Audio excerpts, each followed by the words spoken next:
Good afternoon, everyone. Bonnie and I were asked to talk about graduate council, and as we discussed our presentation, we found out that we are very different, but very much the same in many ways. And that's what we're going to talk about, and then this is going to be have an interactive component. And so we'll also be getting ideas and comments and what works and what doesn't from all of you. But first, we want to talk about what is happening within our own shops. And the Graduate Council at A&M Commerce, and let's see if I can get this one going, and it goes this way. Our Graduate Council is in a centralized graduate school structure. And within that format, the Graduate Council is a very important component of the decision-making process at all levels. Before we start, I'm going to give you a little idea about our institution. We are unique in that we have approximately 40 to 43% graduate students. The 12th class day, we had total graduate enrollment of 5,332 out of 13,764.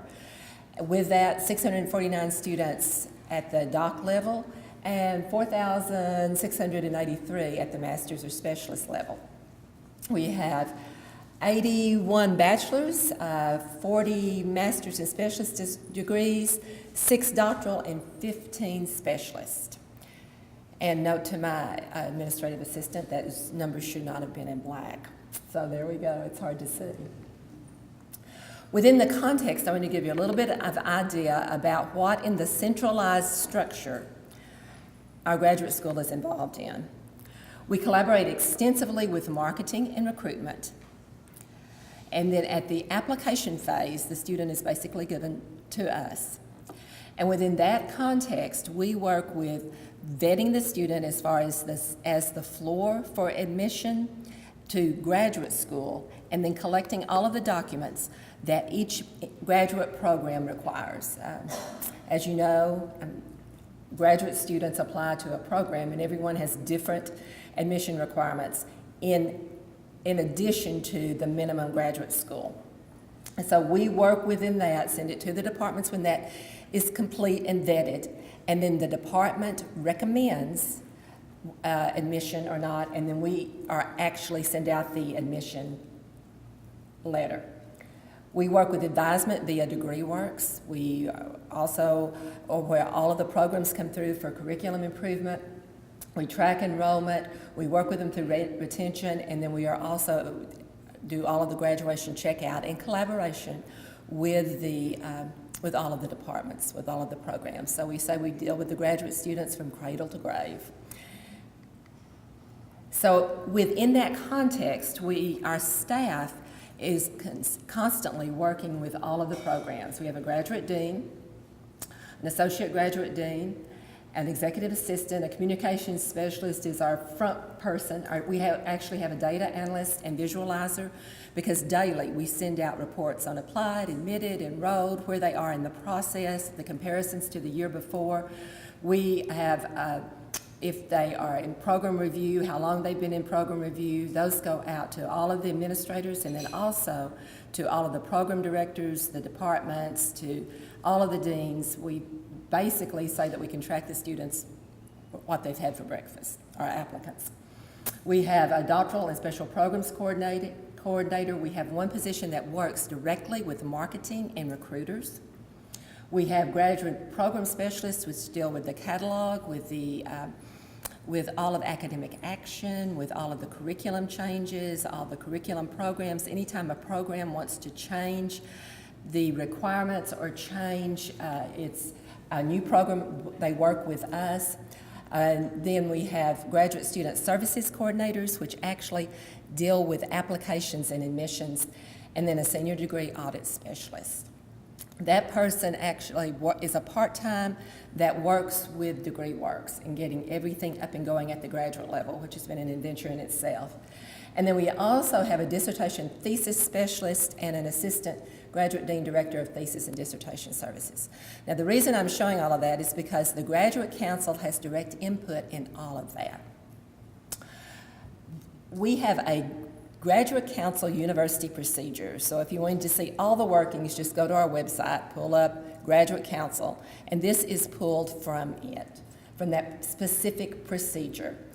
And the overview is the Graduate Council reviews, formulates, and recommends policies and procedures related to graduate education to the president of the university.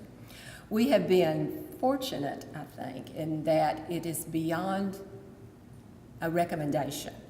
We have been able to work with the deans and work with all of the other administrative offices and actually have it in university procedure that the Graduate Council has a yes or no approval function in the procedures and anything related to graduate, in all graduate program changes, in all graduate program curriculum, and all graduate new programs. That hasn't always been the case, but we have become part of the decision-making body. There have been times when it has been interpreted that it was just a recommendation, that it couldn't stop a process or send something back for review, but now it is a yes or no vote before it moves forward. The Graduate Council consists of faculty and student members, elected, subcommittees, and a quorum consists of the majority of the voting membership, which consists of 13 faculty and 2 students. So it's a relatively small graduate council, 15 members. But it's representation from all of the colleges and from both doc and master's level students. So therefore it's a wide variety of representation, but a body, quite frankly, small enough that you can work with. It's not one that's so massive that cannot get things done. We meet once a month. As the Dean of the Graduate School is the chair, the Vice Chair is the Associate Graduate Dean, the Executive Assistant is the Secretary, and we are all non-voting. The Agenda Committee has a chair, a vice chair, and the subcommittee chairs. So the faculty membership consists of 3 elected members from each college. We have 4 academic colleges. We have 1 elected member from the School of Ag, and they must have graduate faculty membership. They're nominated and elected by the graduate faculty members by the appropriate college or school, only 1 from a particular department, and they're served staggered 3-year terms. The student membership, 2 student representatives, 1 master's specialist student, 1 doctoral student, and each of the students must be nominated by a department head, and it's elected by the appropriate student body, and 1-year term.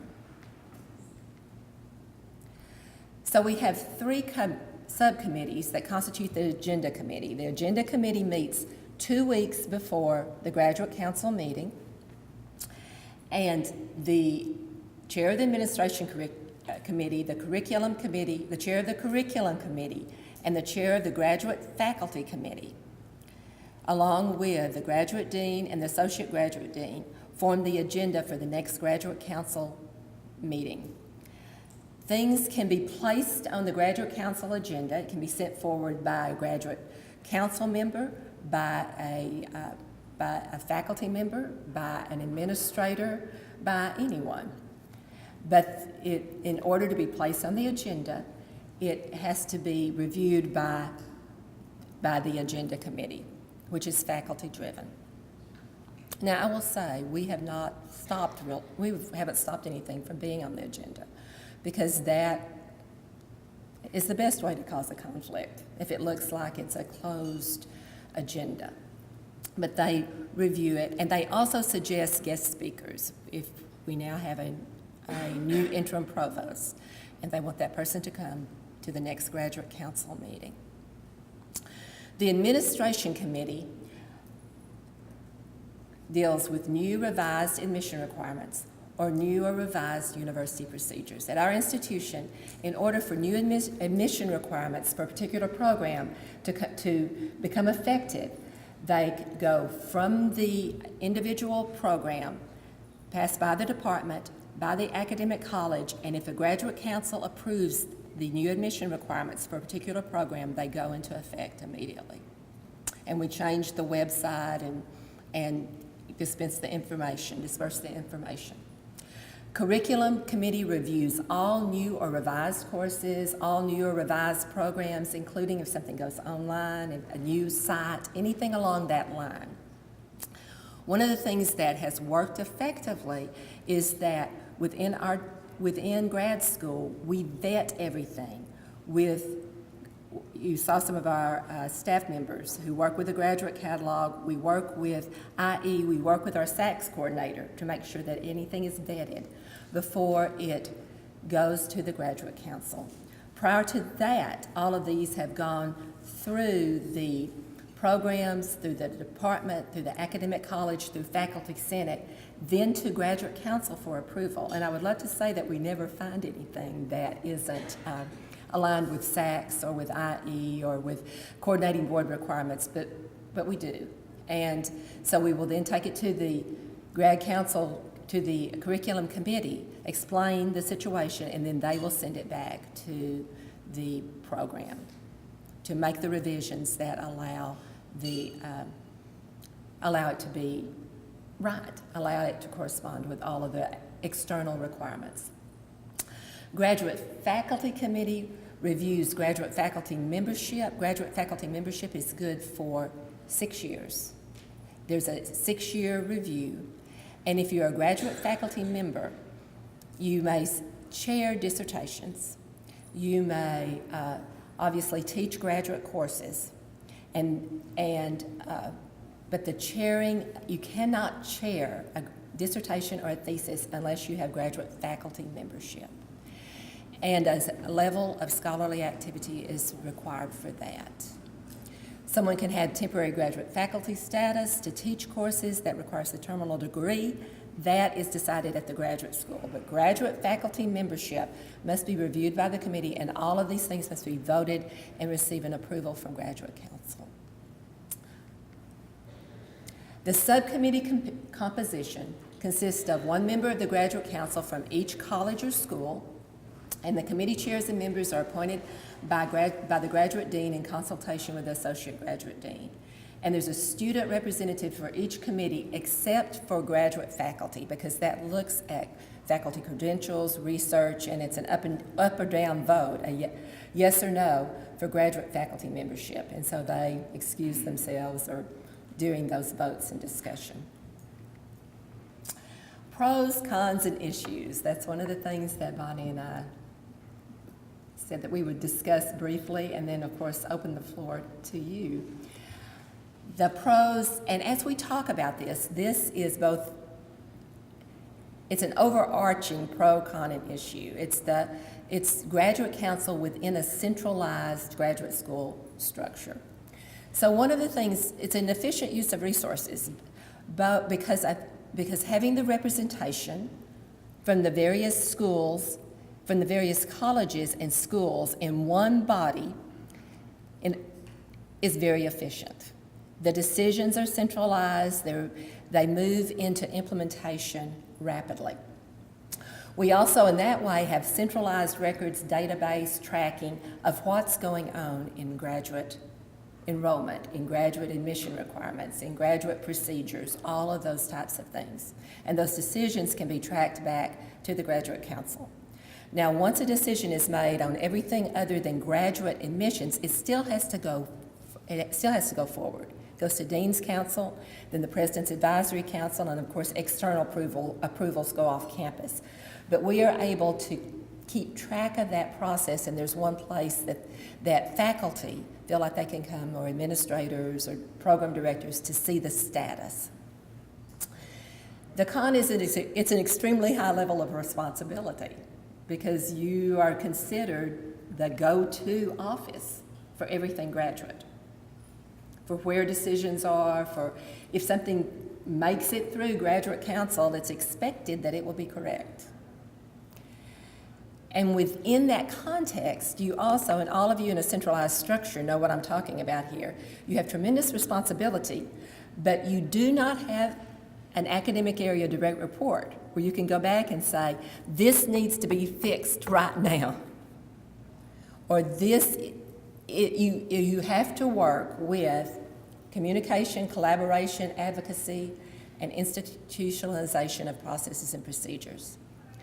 When I first stepped into the graduate school as an assistant dean many, many years ago, one of the first meetings I went to, it was a CGS meeting.